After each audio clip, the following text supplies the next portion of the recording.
लिंग था विधिवत करी पूजा, शिव समान प्रिय मोही न दूजा।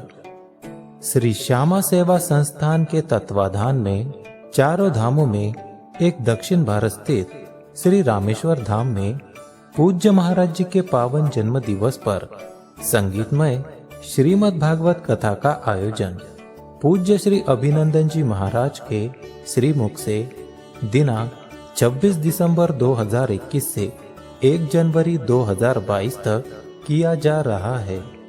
यदि आप श्री भी इस भागवत कथा में सम्मिलित होना चाहते हैं और 7 दिन तक श्री रामेश्वर धाम में वास करना चाहते हैं तो संपर्क करें 9981200408 9981137779।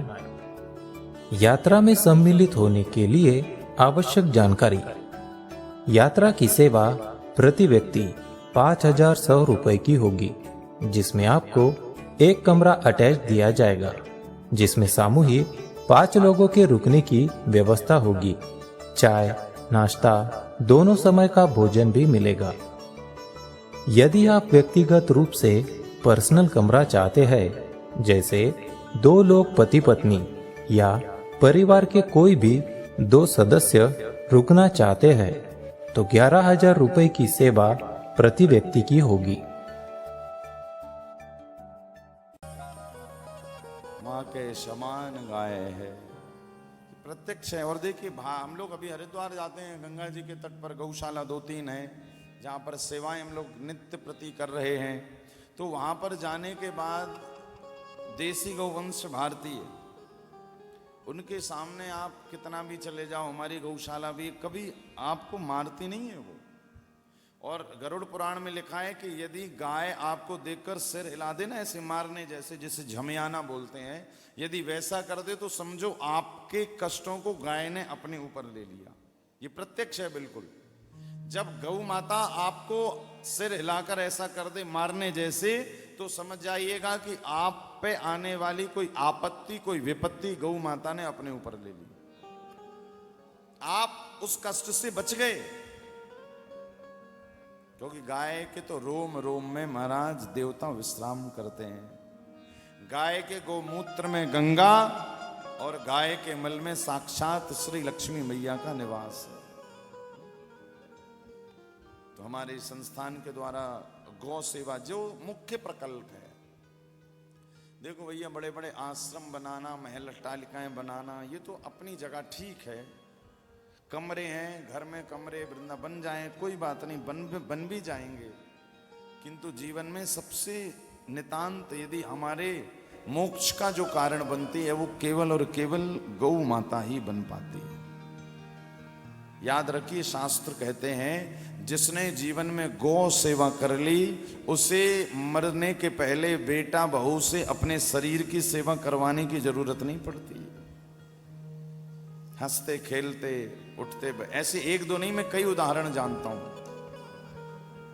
आज भी 80-80 82 साल के बुजुर्ग बाबा जो हमारी संस्थान से जुड़कर गौ सेवा के लिए भेजते हैं, वो ये कहते हैं, महाराज श्री, जब से हम गौ सेवा से जुड़े हैं, गोदान से जुड़े हैं, हमारी सारी दवाइयां बंद हो गई। विचार करिए कितना बड़ा चमत्कार।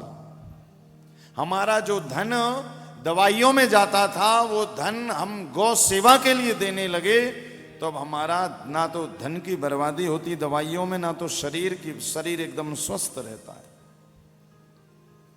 आप जीवन में एक बार ये प्रण लेकर देखिए, एक संकल्प लेकर देखिए, एक गाय के माता पिता बनकर देखिए, तो महाराज 1 दिन की, 1 महीने की, 1 वर्ष की सेवा हाथ में लेकर देखो, फिर आप स्वयं कहोगे, महाराज गौ सेवा जैसा चमत्कार भारतवर्ष में कोई और नहीं है।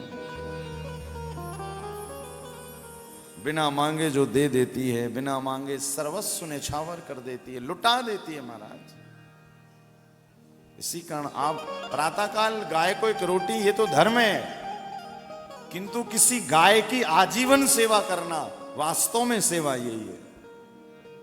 आप यहां नहीं, आपके आसपास गौशालाएं यदि हों, तो वहां पर जाकर हफ्ते में 1 दिन वीकेंड मनाते हो, नहीं जाते हो, मॉल जाते हो, सिनेमा देखते हो,